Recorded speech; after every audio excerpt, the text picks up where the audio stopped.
कोल्हापूर महापालिकेची हद्दवाढ होण्यासाठी सध्याचं प्राधिकरण पुरेसं नाही, तर कोल्हापूर आणि परिसरातील गावांसाठी महानगर प्रदेश विकास प्राधिकरण स्थापन होणं गरजेचं आहे।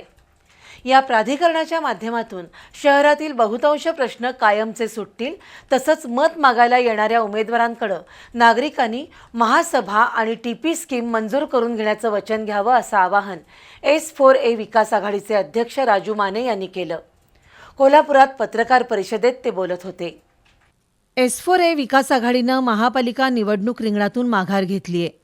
मात्र नव्यानं निवडून येणाऱ्या महापालिका सदस्यांनी शहराच्या विकासाबरोबरच परिसरातील ग्रामीण भागाचा नियोजनबद्ध विकास करण्यासाठी महानगर प्रदेश विकास प्राधिकरणाचा आग्रह धरावा, अशी भूमिका आघाडीचे अध्यक्ष राजू माने यांनी पत्रकार परिषदेत मांडली।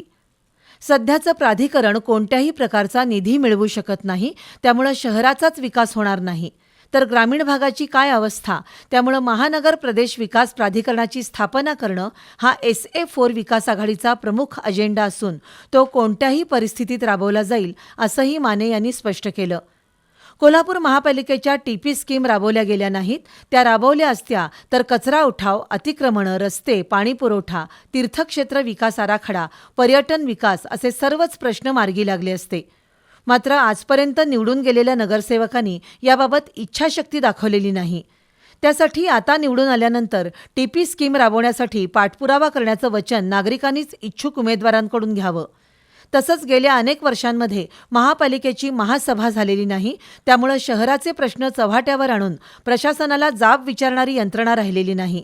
त्यासाठी नवं सभागृह अस्तित्वात आल्यानंतर नियमितपणे महासभा घेण्यासाठी आघाडी पाठपुरावा करेल, असंही राजू माने म्हणाले। चांगुलपणाच्या चळवळीचे पारस ओसवाल यांनी भ्रष्टाचारमुक्त काम करण्याचं वचन नागरिकांनी उमेदवारांकडून घ्यावं, असं आवाहन केलं।